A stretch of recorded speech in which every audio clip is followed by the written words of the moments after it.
আলাদা কোথায়?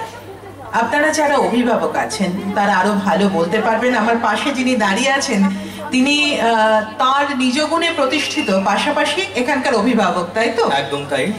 তো ও আরো ভালো করে বলতে পারবে। আমার শিক্ষকতার চোখ দিয়ে দেখে যেটুকু মনে হয়েছে যে ওই যে বলছিলাম, শিশুর মনোজগতের স্বাভাবিক বিকাশ এবং শিশুর মূল্যবোধের বিকাশ, এ দুটো ভীষণভাবে জরুরি।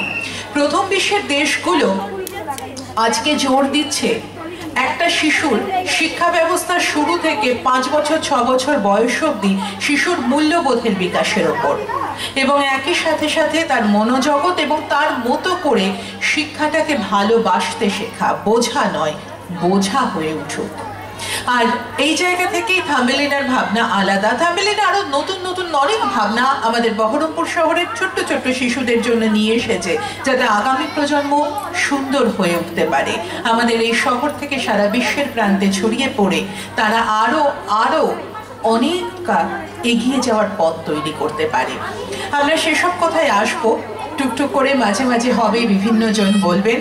আর আপনারা তো আছেনই যারা আমাদের সঙ্গে থেকে প্রতি মুহূর্তে জানছেন থাম্বেলিনা কি, কেন, অভিভাবকেরা আর ওই ছোট ছোট গলারা, তাদের নানা নিবেদন আমরা শুনবো। আমরা চলে যাব প্রদীপ প্রজ্বলনের দিকে। আমাদের বৈদিক রীতি অনুযায়ী আমরা প্রদীপ প্রজ্বলনের মাধ্যমে আমাদের অনুষ্ঠানের শুভ সূচনা করি। আজকে মুহূর্তে তো সবকিছু বলেই দিল, আর যারা রয়েছেন তাদের উদ্দেশ্যে বলি, এসো উৎসুক চিত্ত, এসো আনন্দিত প্রাণ, শুভ সন্ধ্যা। নমস্কার, আমি অনির্বাণ, আর আমার সাথে আমাদের সকলের প্রিয় মুহূর্তদীপ। আমি মোহর বন্দ্যোপাধ্যায়। আমি অনির্বাণ সরকার। আজকের এই অনুষ্ঠান আমাদেরই অনুষ্ঠান, আর বাচ্চাদের যে কিচিরমিচির শুনতেই পাচ্ছি, বুঝতেই পারছি ভীষণ তারা এক্সাইটেড। এবং আমাদের এই অনুষ্ঠান আমরা শুরু করতে চলেছি প্রদীপ প্রজ্বলনের মাধ্যমে। বাকিটুকু দিদি। আমরা প্রদীপ প্রজ্বলনের জন্য ডেকে নেব আবারও সেই দুটি মানুষ, থাম্বেলিনা যারা কর্তৃপক্ষ, যাদের ভাবনার ফসল, যাদের স্বপ্নের ফসল, ডক্টর রুদ্রপ্রসাদ চক্রবর্তী এবং ডক্টর অরুণিমা চ্যাটার্জি, একই সঙ্গে মাননীয়া লিপিকা সেনাপতি, প্রিন্সিপাল থাম্বেলিনা।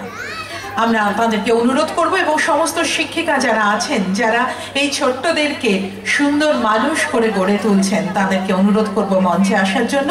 প্রদীপ প্রজ্বলনের মাধ্যমে শুভ সূচনা এই আজকের সন্ধ্যার। প্রদীপ প্রজ্বলনের মাধ্যমে আমরা আমাদের অনুষ্ঠানের শুভ সূচনা করছি। প্রদীপ প্রজ্বলনের সময় আপনারা একটা জোরে হাততালি দেবেন এই কামনাই করি, কারণ আমরা শুরুটাও যেমন সুন্দরভাবে করব, আমাদের মধুরীণ সমাপয় সেটাও যেন হয়।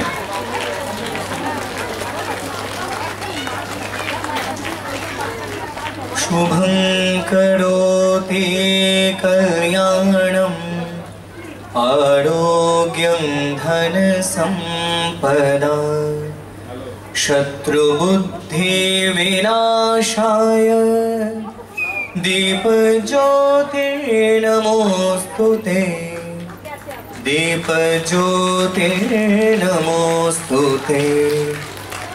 যে প্রদীপ প্রজ্বলিত হলে ঘরের অন্ধকারের সাথে সাথে মনের অন্ধকার কেটে যায়, আমরা রোগ থেকে আরোগ্যের পথে এগোই, সেই প্রদীপ শিখাকে নমস্কার।